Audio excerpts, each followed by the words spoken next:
Hi ಸ್ನೇಹಿತರೆ, ಹೇಗಿದ್ದೀರಾ? ಎಲ್ಲರೂ ಚೆನ್ನಾಗಿದ್ದೀರಲ್ವಾ? Welcome back to my YouTube channel. Summer ಅಂದಮೇಲೆ ಸ್ಪೆಷಲ್ ಡ್ರಿಂಕ್ಸ್ ಬೇಕೇ ಬೇಕು. ಸೊ ಕೂಲ್ ಆಗಿರೋವಂಥ, ಹೆಲ್ದಿ ಆಗಿರೋವಂಥ ಮಿಲ್ಕ್ ಶೇಕ್ ಮಾಡಿದ್ರೆ ಯಾರಿಗೆ ತಾನೇ ಇಷ್ಟ ಆಗಲ್ಲ? ಪ್ರತಿಯೊಬ್ಬರಿಗೂ ಕೂಡ ಇಷ್ಟ ಆಗುತ್ತೆ. ಅದೇ ರೀತಿಯಾಗಿ ಬನ್ನಿ ಸೀಬೆಹಣ್ಣಿನ ಮಿಲ್ಕ್ ಶೇಕನ್ನು ಹೇಗೆ ಮಾಡೋದು ಅಂತ ನೋಡ್ಕೊಂಡು ಬರೋಣ. ಇದು ತಂದಿಟ್ಟು ಒಂದು 2 ದಿನ ಆಗಿತ್ತು.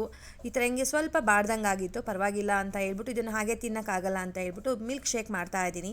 ಸೊ ಫ್ರೆಶ್ ಹಣ್ಣಿದ್ರು ಕೂಡ ನೀವು ಮಾಡ್ಬೋದು. ಇದು ತೊಗೊಂಡು ಬಂದು 1 ಡೇ ಅಥವಾ 2 ಡೇಸ್ ಆಗಿತ್ತು ಅಷ್ಟೇ. ಸೊ ಅದಕ್ಕೆ ಇದು ಸ್ವಲ್ಪ ಕಲರ್ ಕೂಡ ಚೇಂಜ್ ಆಗಿತ್ತು. ಇದು ತಿನ್ನೋದಕ್ಕೂ ಅಷ್ಟು ಟೇಸ್ಟ್ ಆಗಿರೋದಿಲ್ಲ.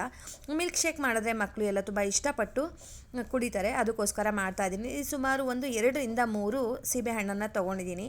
ಇಲ್ಲಿ ಚಂದ್ರ ಸೀಬೆಹಣ್ಣು ಅಂತ ಹೇಳ್ತೀವಿ, ಇದು ರೆಡ್ ಕಲರ್ ಇರೋ ಅಂಥದ್ದು, ಮತ್ತು ಅದ್ರ ಜೊತೆ ವೈಟ್ ಕಲರ್ ಇರೋ ಅಂಥದ್ದು ಕೂಡ ತೊಗೊಂಡಿದ್ದೀನಿ. 2 ಇತ್ತು. ಸೊ 2 ಕೂಡ ಮಿಕ್ಸ್ ಮಾಡಿ ಮಾಡ್ತಾಯಿದ್ದೀನಿ. ನಾಟಿ ಹಣ್ಣಿದ್ರೆ ಇನ್ನೂ ತುಂಬ ಚೆನ್ನಾಗಿರುತ್ತೆ. ಮತ್ತು ತೈವಾನ್ ಸೀಬೆಹಣ್ಣು ಅಂತ ಕೂಡ ಬರುತ್ತೆ, ಅದು ಅಷ್ಟು ಟೇಸ್ಟ್ ಅನಿಸೋದಿಲ್ಲ. ಮಿಲ್ಕ್ ಶೇಕಿಗೆ ಅದೇ ತುಂಬ ಚೆನ್ನಾಗಿರುತ್ತೆ.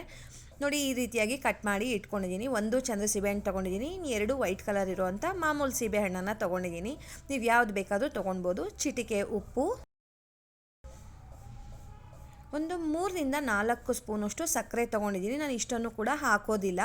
1 ಕಪ್ಪಿಗೆ 1 ಸ್ಪೂನ್ ಲೆಕ್ಕದಲ್ಲಿ ಹಾಕ್ತೀನಿ, ಆದಷ್ಟು ಕಡಿಮೆನೇ ಹಾಕ್ತೀನಿ. ಅರ್ಧ ಲೀಟರ್ ಹಸಿ ಹಾಲನ್ನೇ ತೊಗೊಂಡಿದ್ದೀನಿ. ಹಸಿ ಹಾಲು ತುಂಬ ಚೆನ್ನಾಗಿರುತ್ತೆ ಅಂತ.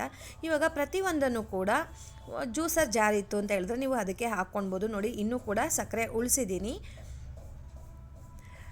ಉಪ್ಪು, ಸಕ್ಕರೆ ಮತ್ತು ಸೀಬೆಹಣ್ಣು, ಲಾಸ್ಟಲ್ಲಿ ಹಾಲು ಹಾಕೋತಾ ಇದ್ದೀನಿ. ನಾನು 4 ಜನಕ್ಕೆ ಮಾಡ್ತಾ ಇರೋದ್ರಿಂದ ಸೊ ಪೂರ್ತಿಯಾಗಿ ಅರ್ಧ ಲೀಟರ್ ಹಾಲನ್ನು ಹಾಕೋತಾ ಇದ್ದೀನಿ. ನಾನಿಲ್ಲಿ ನೀರನ್ನು ಮಿಕ್ಸ್ ಮಾಡ್ತಾ ಇಲ್ಲ. ಸೊ ನೀರನ್ನು ಮಿಕ್ಸ್ ಮಾಡಲಿಲ್ಲ ಅಂದರೆ ತುಂಬ ಚೆನ್ನಾಗಿರುತ್ತೆ, ಗಟ್ಟಿಯಾಗಿರುತ್ತೆ. ಸೀಬೆಹಣ್ಣು ಕೂಡ ಗಟ್ಟಿಯಾಗಿ ಬರೋದ್ರಿಂದ ಲಸ್ಸಿ ಥರ ಕೂಡ ಇರುತ್ತೆ, ತುಂಬ ಚೆನ್ನಾಗಿರುತ್ತೆ ಕುಡಿಯೋದಕ್ಕೂ ಕೂಡ. ನಾನಿಲ್ಲಿ ಅರ್ಧ ಲೀಟರ್ ಹಾಲು ಪೂರ್ತಿಯಾಗಿ ಹಾಕೋತಾ ಇದ್ದೀನಿ.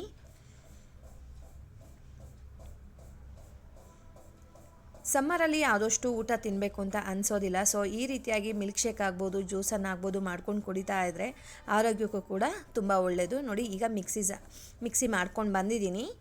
ಈಗ ಸರ್ವ್ ಮಾಡ್ತಾ ಇದ್ದೀನಿ. ನೀವೇ ನೋಡ್ತಾ ಇದ್ದರೆ ಎಷ್ಟು ಚೆನ್ನಾಗಿದೆ ಅಂತ ಹೇಳ್ಬಿಟ್ಟು. ನೀರನ್ನು ಹಾಕಿಲ್ಲ, ನೀವು ಬೇಕಂದರೆ ನೀರನ್ನು ಹಾಕ್ಕೊಳ್ಬೋದು ಸ್ನೇಹಿತರೆ. ಈಗ 2 ಕಪ್ ಹಾಲು ಹಾಕ್ಕೊಂಡ್ರೆ ಅಥವಾ 1-1.5 ಕಪ್ಪಷ್ಟು ನೀವು ನೀರನ್ನು ಹಾಕ್ಕೊಳ್ಬೋದು. ಸೊ ಈಸಿಯಾಗಿ ಮನೆಯಲ್ಲಿಯೇ ಸೀಬೆಹಣ್ಣಿನ ಮಿಲ್ಕ್ ಶೇಕನ್ನು ಪ್ರಿಪೇರ್ ಮಾಡಿಕೊಡಿ, ಮನೆಯವರೆಲ್ಲರಿಗೂ ಕೂಡ ಖುಷಿ ಆಗುತ್ತೆ.